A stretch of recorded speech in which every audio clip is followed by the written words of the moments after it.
Startup business guidance, brand name suggestions, registration guidance, marketing tips, business development ideas కోసం మా licence శాస్త్ర company MD Nagendra Babu గారిని సంప్రదించి పూర్తి వివరాలు తెలుసుకోండి. మనం బిజినెస్ కు వేసే తొలి అడుగే మన బిజినెస్ గ్రోత్ అవ్వడానికి ఉపయోగపడుతుంది. So all the best. మనలో చాలా మంది కొత్త బిజినెస్ స్టార్ట్ చేయాలని చెప్పి ఆలోచనతో ఉంటారు.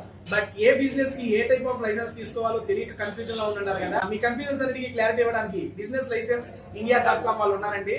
వాళ్ళని కనుక మనం సంప్రదించినట్లయితే మన సౌత్ ఇండియా మొత్తం ఏపీ, తెలంగాణ, కర్ణాటక, తమిళనాడు ఈ స్టేట్స్ లో మీరు ఏ బిజినెస్ కావాలన్నా వాళ్ళే వాళ్ళ తగిన లైసెన్స్ అప్లై చేస్తారు.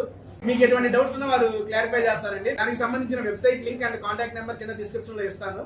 మీరు కావాల్సిన కాంటాక్ట్ చేయొచ్చు. Thank you so much. Welcome to Mahodayam TV business. మీరు seed manufacturing licence and seed dealer licence తీసుకోవాలనుకుంటున్నారా? అయితే ఈ వీడియో మీకోసమే. ఫస్ట్లీ సీడ్ మ్యానుఫ్యాక్చరింగ్ లైసెన్స్ గురించి చెప్పుకుంటే, సొంతంగా మ్యానుఫ్యాక్చరింగ్, ట్రేడింగ్ చేసేవారు ఈ లైసెన్స్ అనేది తీసుకుంటారు. ఇది రెండు రకాలుగా ఉంటుంది. ఒకటి కస్టమర్ ప్రాసెస్ లైసెన్స్ అండ్ ఇంకొకటి own manufacturing licence.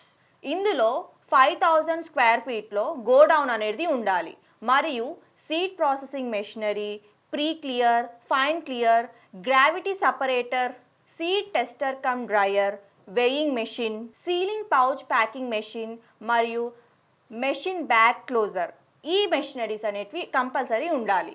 Seed మ్యానుఫ్యాక్చరింగ్లో registration చేసుకుంటే గనుక పార్ట్నర్షిప్లో కన్నా ప్రైవేట్ లిమిటెడ్లో రిజిస్ట్రేషన్ చేసుకుంటే మీ కంపెనీకి వాల్యూ అనేది ఉంటుంది. సీడ్ ప్రొడక్షన్ ప్రోగ్రాంలో భాగంగా డిస్ట్రిక్ట్ వైజ్లో, క్రాప్ వైజ్లో అండ్ వెరైటీ వైజ్లో ఉండాలి.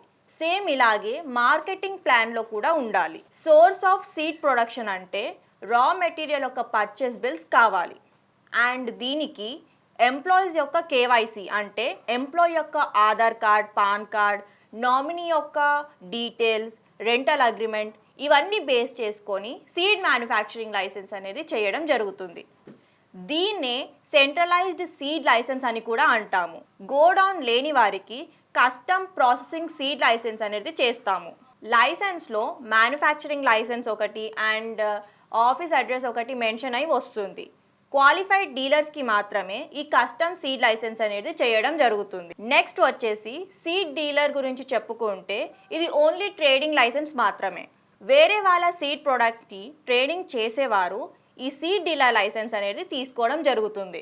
దీనికి వారి యొక్క KYC, labour licence, trade licence ఇవన్నీ బేస్ చేసుకొని ఈ లైసెన్స్ అనేది చేయడం జరుగుతుంది.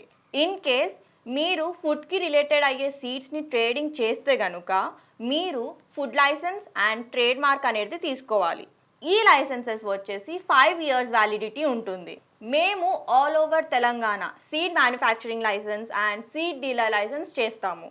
నేను ఎక్స్ప్లెయిన్ చేసిన seed manufacturing licence and seed dealer licence information మీద మీకేమైనా రిక్వైర్మెంట్ ఉంటే కింద ఇచ్చిన నెంబర్స్కి కాల్ చేయండి. మా ఎగ్జిక్యూటివ్స్ ద్వారా పూర్తి వివరాలు తెలుసుకోండి. మా బ్రాంచెస్ వచ్చేసి తెలంగాణలో హైదరాబాద్, ఆంధ్రప్రదేశ్లో వైజాగ్, కర్ణాటకలో బెంగళూరు అండ్ తమిళనాడులో చెన్నై. మా వీడియోని చాలామంది చూస్తున్నారు, కాకపోతే లైక్, షేర్, సబ్స్క్రైబ్ ఎవ్వరూ చేసుకోవడం లేదు. So please do like, share and subscribe to our channel. Thank you.